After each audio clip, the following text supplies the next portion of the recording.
Hey, welcome, Faithful Politics listeners and viewers. If you're watching on our YouTube channel, I am your political host, Will Wright, and your faithful host, Josh Bertram, is currently in the Congo trying to scrape up as much cobalt as he can before the EV revolution hits us. But in the interim, we have with us Abby Johnson, who is a anti-abortion activist who previously worked at Planned Parenthood as a clinic director, but resigned in 2009 after watching an abortion on an ultrasound.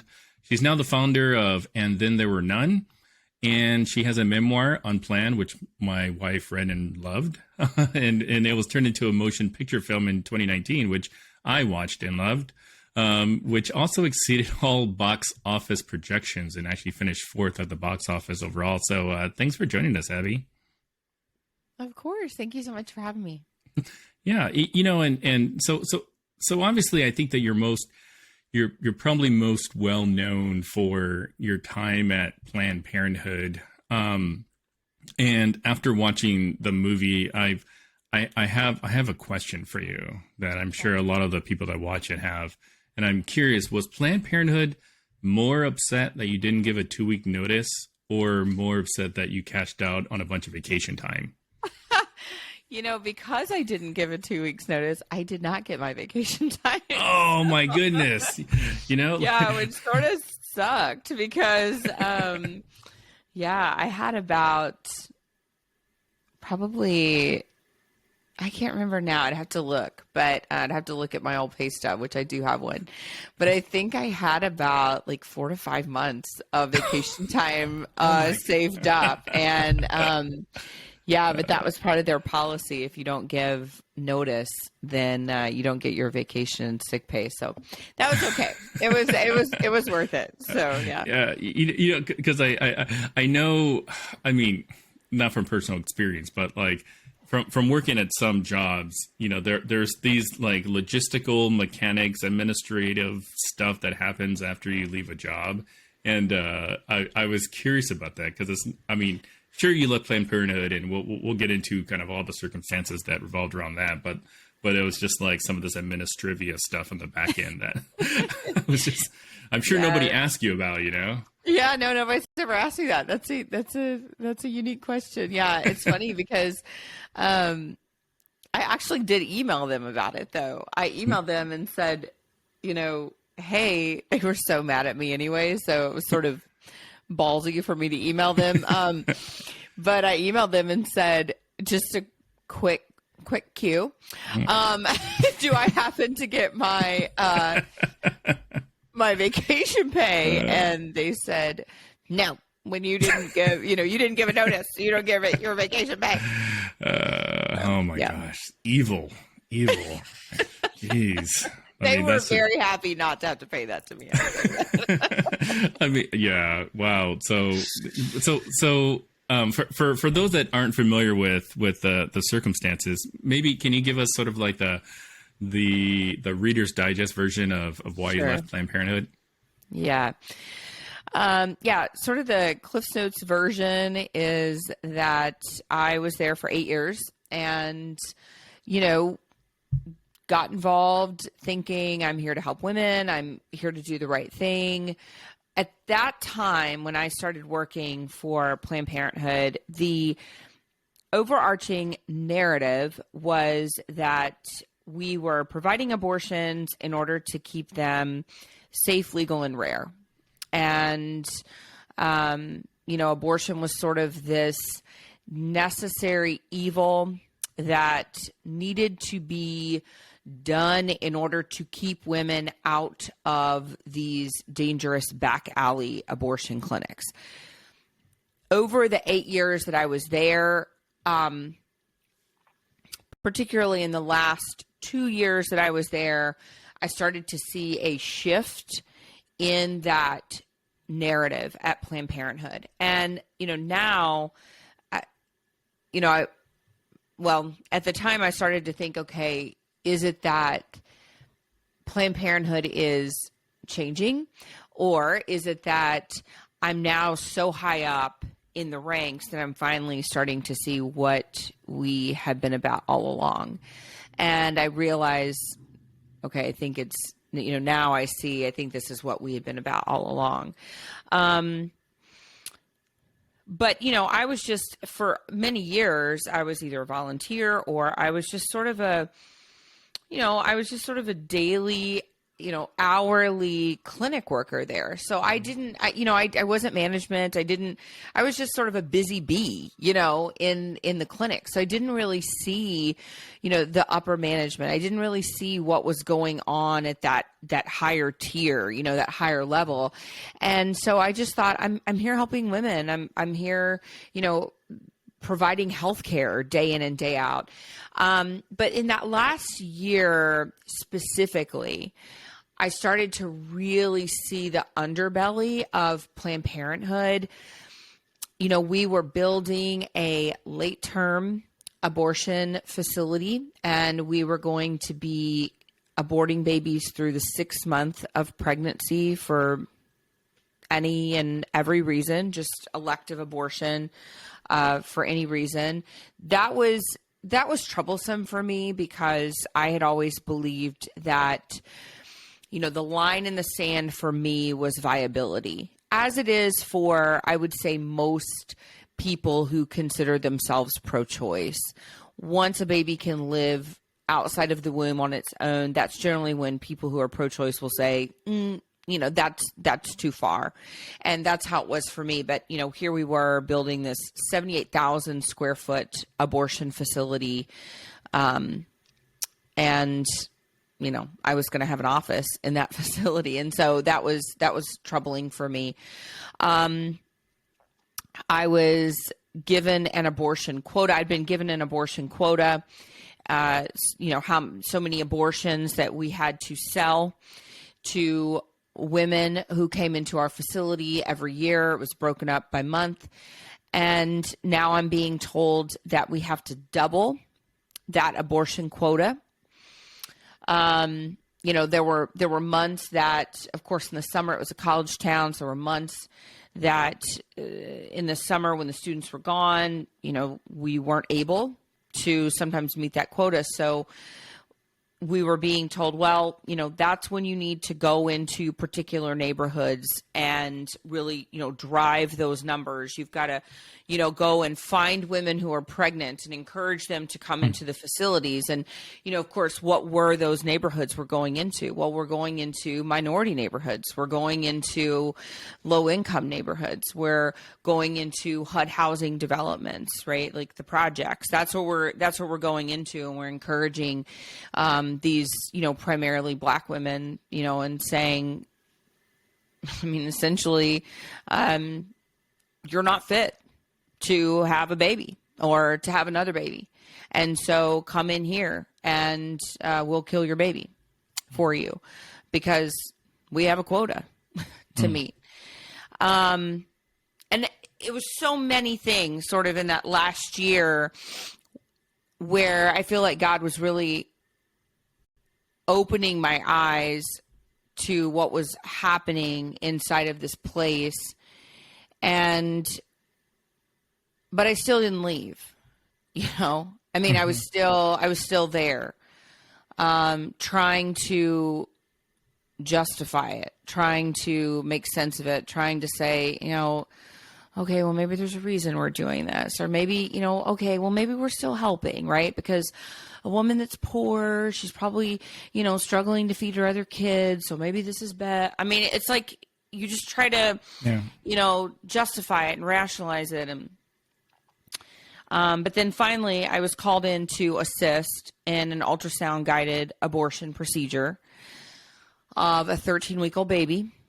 And,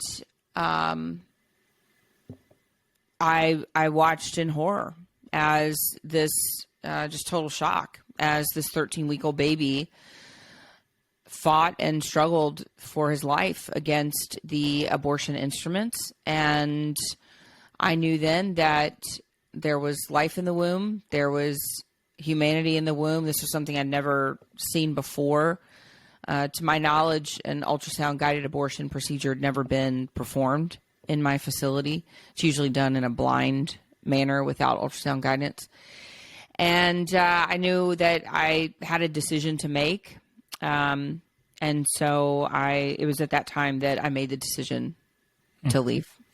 That's so, it's so powerful. And the, for the movie, the very opening scene kind of describes that. And so, like, as you were talking, I was just thinking about that scene where they were performing an abortion. And mind you, like, so I'm an ex-military guy, was in the infantry for a number of years, went to Iraq. I picked up body parts. I've seen dead people.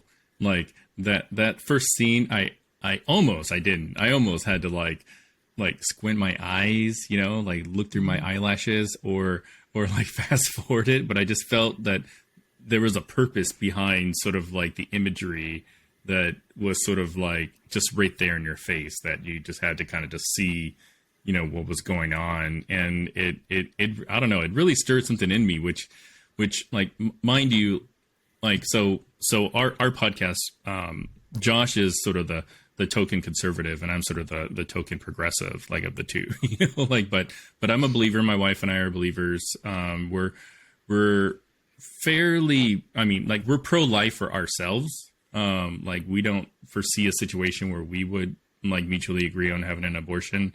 But we tend to be fairly pro-choice, like broadly speaking, like, not for necessarily for any of the popular reasons people claim, we just think people should have a choice. And what revolves around a lot of that choice, I think, is where does life begin? And I'm curious on kind of what you think, or where do you think life begins? I think life begins at conception. And I think that there's been some interesting things done. I'm not a supporter of IVF, just because I believe it commodifies children. But there's been some interesting things that have been seen in the laboratories when sperm and egg meet. I don't know if you've ever seen this, but there's actually a spark that takes place. And people can look this up. And it's called the spark of life. And when egg and sperm meet, there's actually this little spark that takes place. And it's really beautiful. I don't think that I don't think that's an accident, right? I don't think that I don't think that just happens by, like, chance, right? I think something really miraculous happens when life is created, and I don't think it's random. I don't think it's unintentional, and I think that science is here. Science is created by our Creator, and as a Christian myself, life is very scientific. So, life, there's a science behind life. So, there's only two states of being in human life form. So there's living and there's dying, and that's it. And there's no in between, right? There's no, like, state of kinda when it comes to life, right? Like, Yeah. We're not kinda living or kinda dying, right? Some days, like, if you catch me before coffee, I would probably say that's my state. Yeah, right. Yeah. But you're like, my teenager would say, if you wake her up before like noon, she's kind of alive. But you're alive or you're dead. And if your cells are reproducing, if your cells are regenerating, if you're growing, then you're alive. I mean, that's scientifically, you're alive. And at that moment of conception, that's exactly what starts happening. It's life. You're alive. Those cells are reproducing. They're regenerating so quickly, actually. And so that's it. That's life. And you're not dying in that moment. You're not. That's it. And so for me, the science is clear. For me, the logic is clear. My faith is clear on that. God says He knew us before He even created us in our mother's womb. I think that He has a beautiful plan for each and every life. And so I feel very strongly that, that we are not to destroy or take that life. Yeah. And we spoke with, last year we spoke with a biblical scholar who does like Bible interpretations, translations, and he wrote this really great book called The Bible and the Ballot, which is a really, really great book. And when we talked to him, we briefly spoke about sort of like where does life begin, and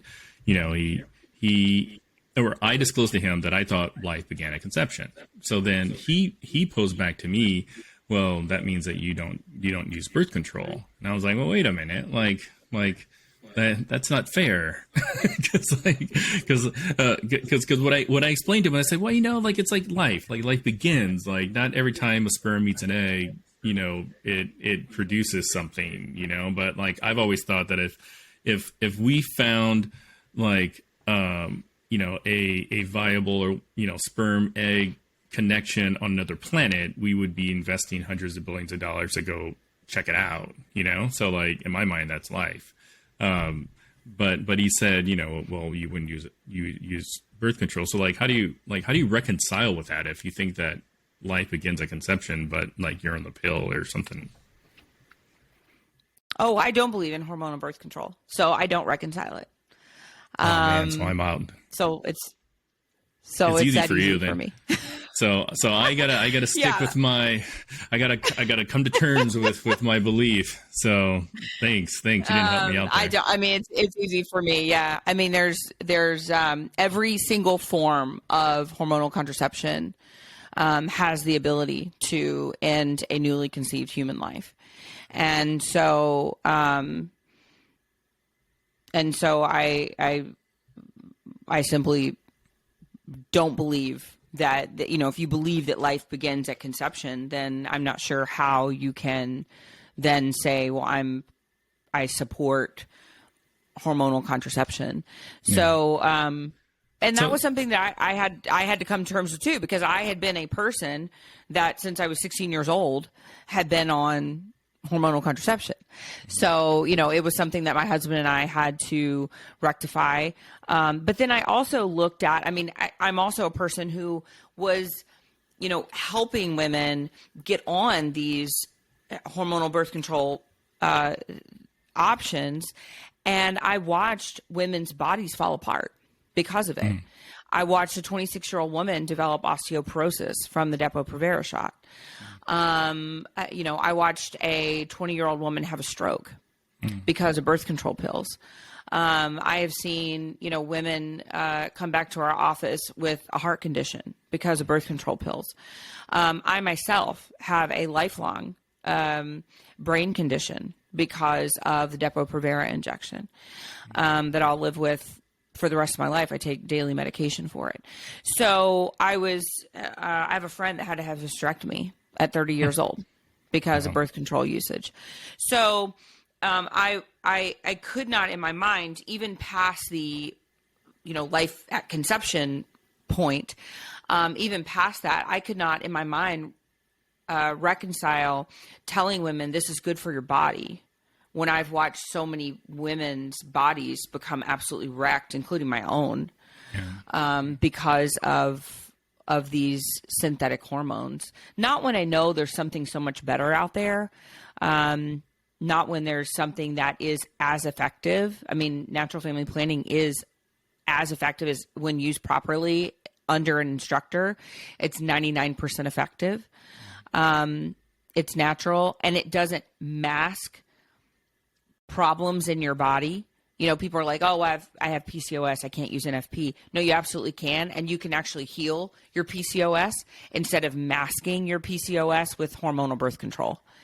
Wow. And for me, I'm all about healing the human person.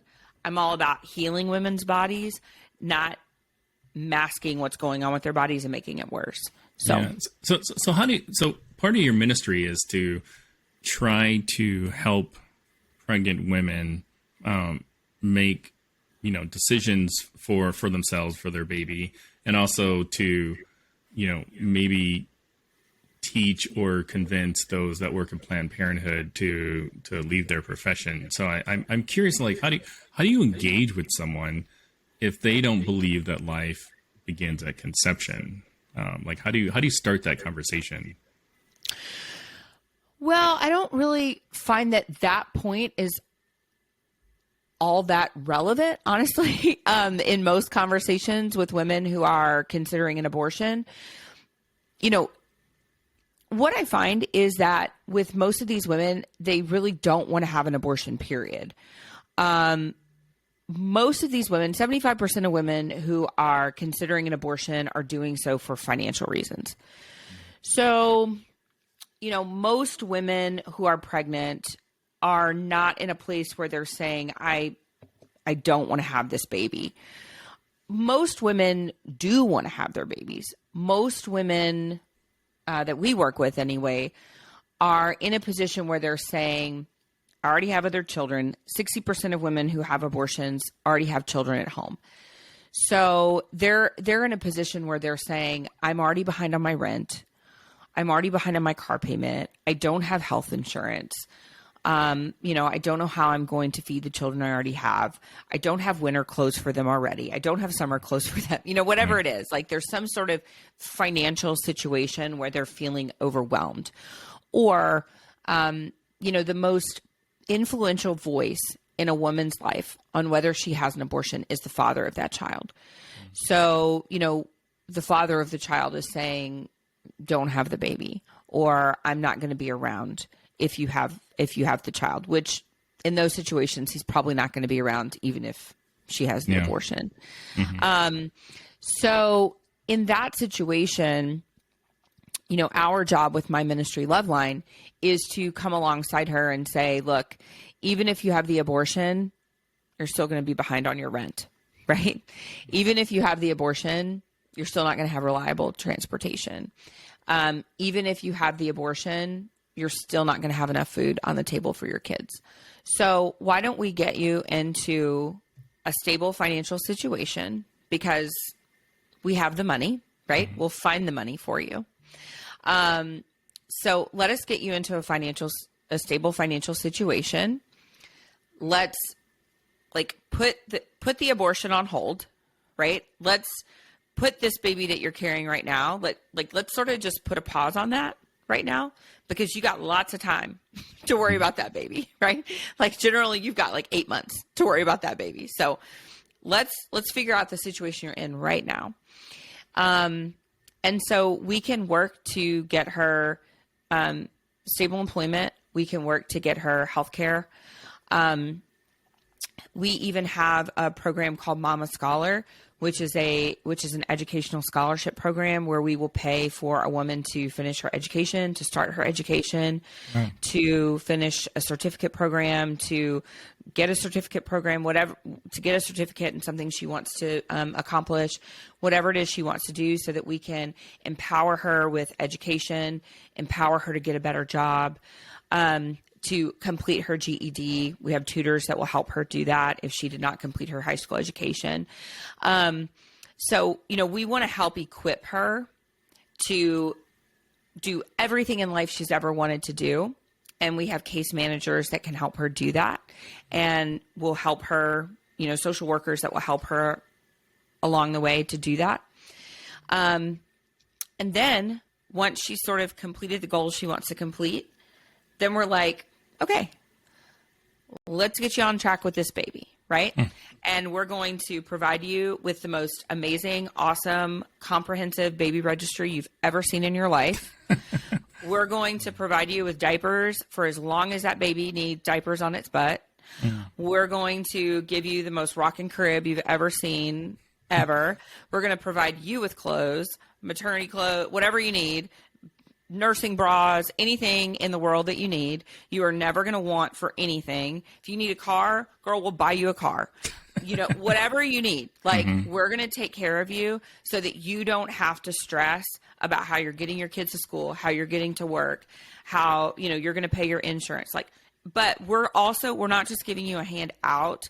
We're truly helping you get a hand up. because we don't want you to live dependently on somebody for the rest of your life. We want you to be independent. And we have seen just life changes in these women that work through our program. And we're currently working with over 2,000 people. And it changes communities. When these women when they're empowered, when they feel liberated, like, it changes their community that they live in. Sure.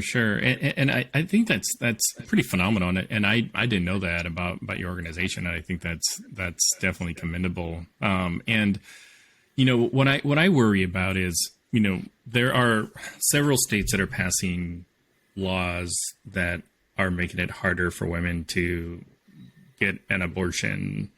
Texas, Arizona, Idaho. And I'm curious, like, are there enough organizations like yours, or is there a government program that can help, women in those situations that would normally get an abortion but have chosen not to or can't because of the existing laws? Yeah. So I actually live in Texas. And my organization was founded in Texas, even though we are nationwide. I can say, just in my state of Texas, I feel like state of Texas was actually a pretty good test run for how this could possibly go for the rest of the country, because Texas is a huge state. Mm-hmm. When you look at Texas compared to, like, Idaho, mm-hmm. right? If Texas can do it, I feel like anybody can. We've done it successfully in the state of Texas. Texas has a Texas Pregnancy Care Network funding that is $100 million set aside for women who need support for their babies. And we're actually in talks, me and several other people in talks with the governor right now on how to expand that program to meet other needs of women. So, utilities, rent, things like that, ministries like mine are currently providing, but how can we even make that bigger and sort of like a state funded initiative instead of just being private ministry initiatives? We have so many resources in the state that we can help do that as sort of a state funded project, so that we're not constantly dipping into ministerial funds, which we're happy to do. We're happy to provide, but the needs are great. Mm-hmm. And so I think if we could make this a state funded mission, I think that's even better, so that we can help fund other things like insurance for cars, or we can just buy a car, right, for a woman, or whatever we need to do, which we've done that many times. But I think that, there are resources available. I think this is a great opportunity for the church to be the church. And that's exactly what we have seen the church do. The church has stepped up. The church is rallying around these women and men and families. And I think it's really something that we need to talk more about in the church community, just in society as a whole, is this is an opportunity for the church to lead men, for men to be the fathers that God is calling them to be, because we have a real fatherhood problem in our culture. And we have a real problem with just people not being responsible for their actions. And unfortunately, I remember when the heartbeat bill was passed in Texas, there were all of these, abortion doctors and these, pro-choice women going out on Twitter and saying, okay, ladies, now, make sure you're taking your birth control. Make sure, you're making your guys wear condoms. And I'm thinking, okay, so you actually do know how you get pregnant, but we have an epidemic of people using abortion as birth control. And even in my clinic, we saw women it was nothing for a woman to have 7, 8, 9, 10 abortions. We had women that were having 16, 17 abortions in our clinic. And abortion has abortion usage has become so incredibly brazen in our society. It's no longer this, let's keep abortion safe, legal, and rare. That is not the issue anymore. Abortion is not just a necessary evil. We have women taking abortion pills on national TV. We have women taking abortion pills on the steps of the Supreme Court. It is nothing for women to kill their babies anymore. And they're proudly doing it. They're proclaiming that they're proudly killing their babies. And so we live in a very, very different society than we did 20 years ago when I started working at Planned Parenthood. We have to do something about that. We have to change our culture.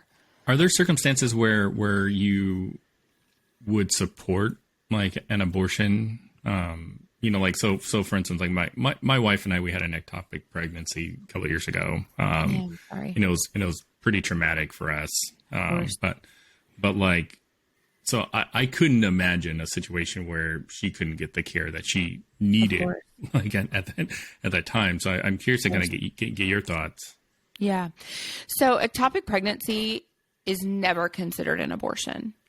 Treatment of an ectopic pregnancy is never considered an abortion. And it is simply treatment of an ectopic pregnancy. And it is never under any law barred from being treated. So you can ask any abortion doctor anywhere across the country, even one of the most notorious abortion doctors, Dr. Jen Gunter, who is very famous for some of the rather heartless and scandalous things she has said on social media, very vocally has talked about the fact that ectopic pregnancy is never considered abortion care. It is simply treatment of an ectopic pregnancy. And under any medical standard, under billing codes, under anything, it is considered treatment of an ectopic pregnancy. So it is, of course, ectopic pregnancies are an incredibly devastating thing for a woman to go through. And it's also life-threatening for that woman if she continues that pregnancy. And it's also a non-viable pregnancy. So no, I mean, that's of course, I would never say to a woman, you have to continue this non-viable, life-threatening pregnancy to you.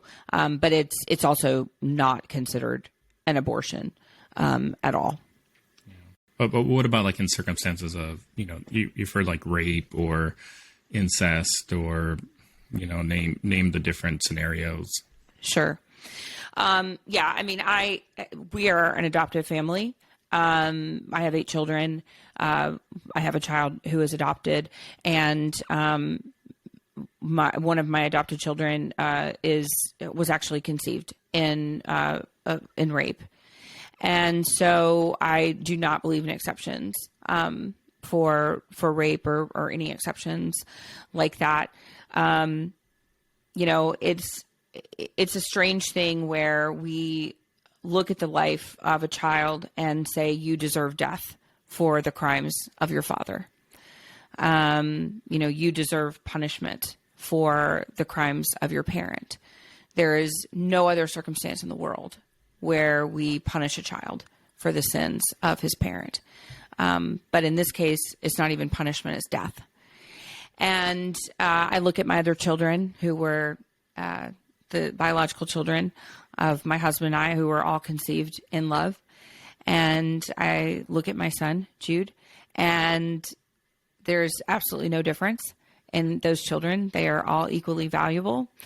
They have infinite dignity and worth, and they are loved equally between my husband and I.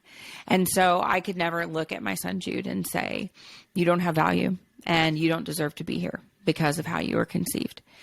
And there's actually been significant research and study done on this particular topic of conception after rape.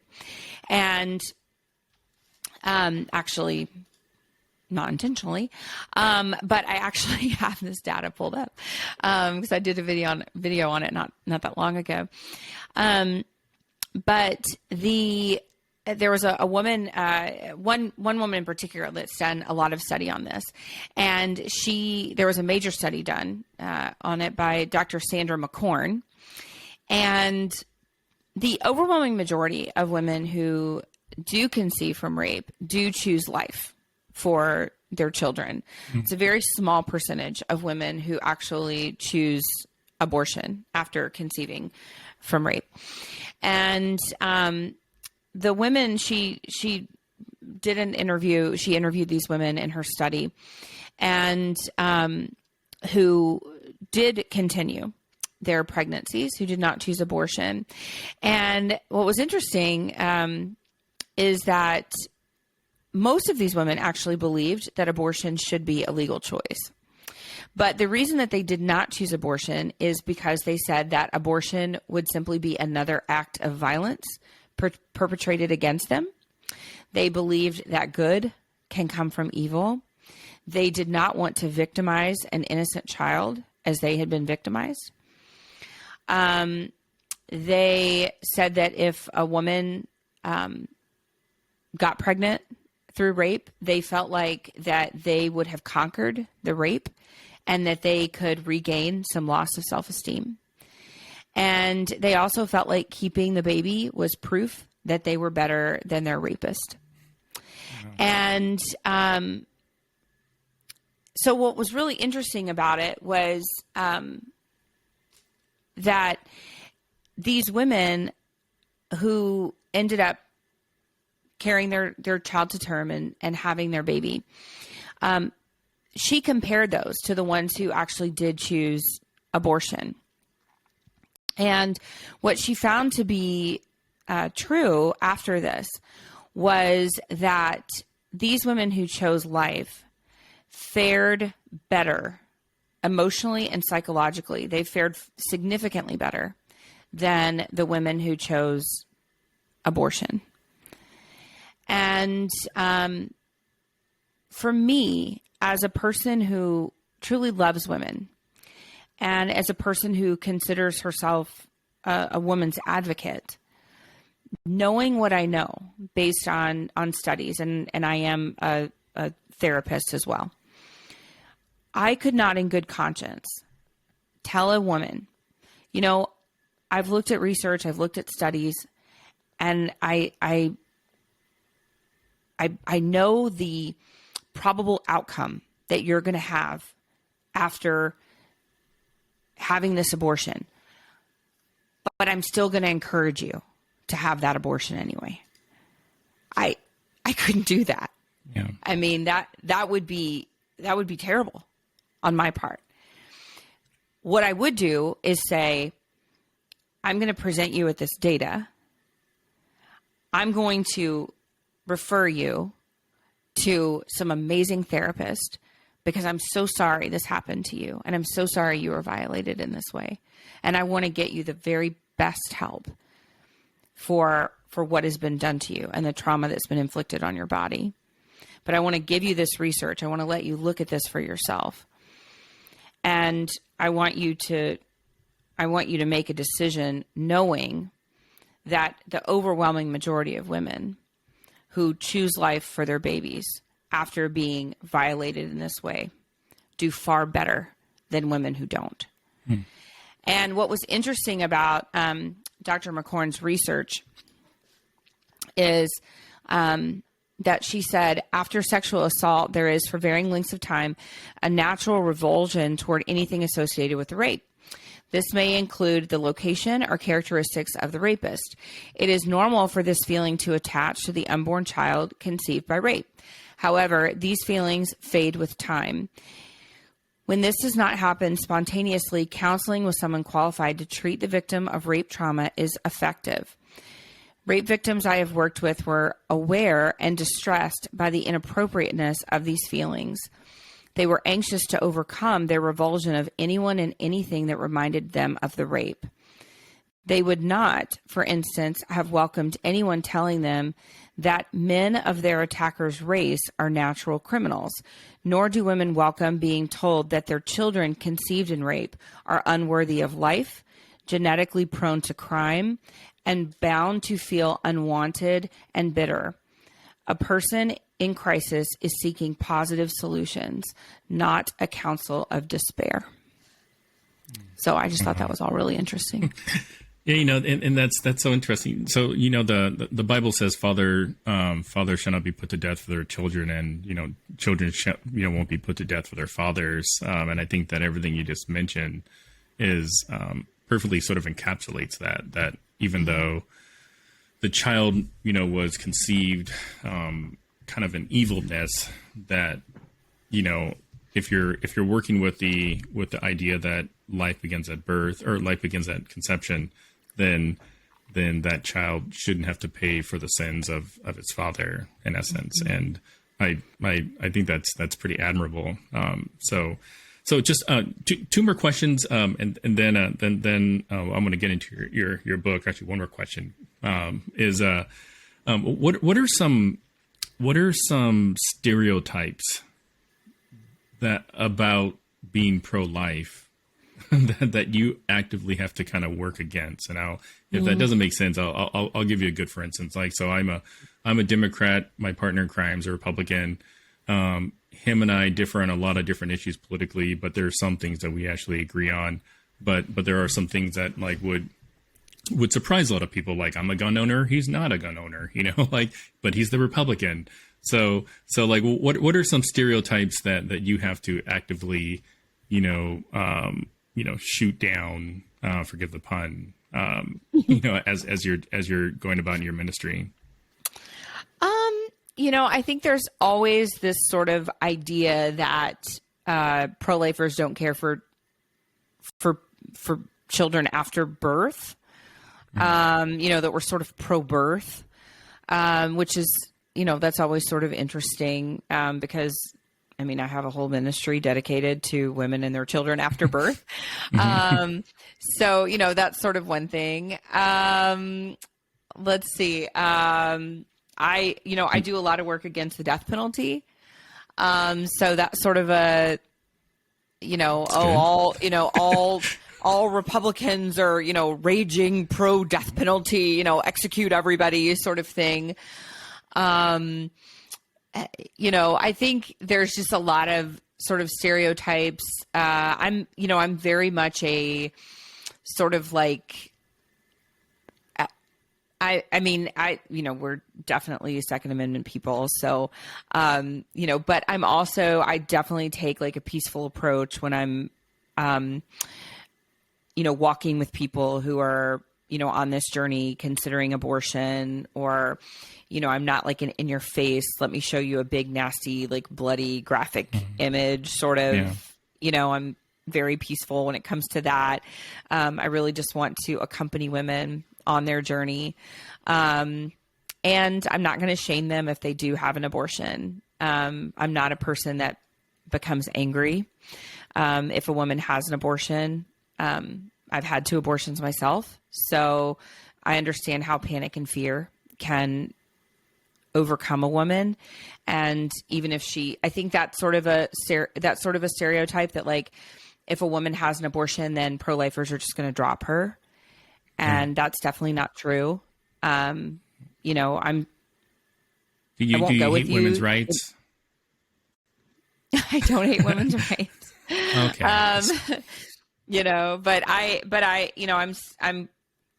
I'm not going to go with her to the abortion clinic, but if she's hurting afterward, I'm still going to stand with her and hold her hand. And so I think it's just, I do love women, and that's why I do what I do, because I love women. That's awesome. So you're coming out with a new book here called Fierce Mercy. What's it about? So, my first 2 books, Unplanned and The Walls Are Talking, were really about just sort of abortion, right? It's really like, Unplanned was sort of my journey in and out of the abortion clinic.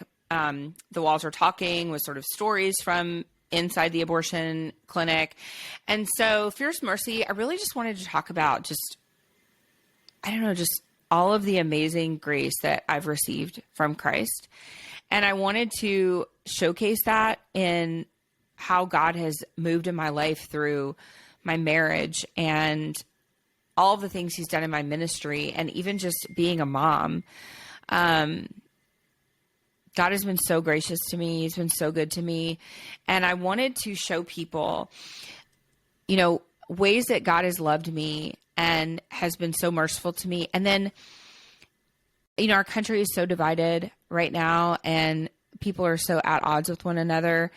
And I think people, listen to me like, how do I love this person in my life that's really unlovable?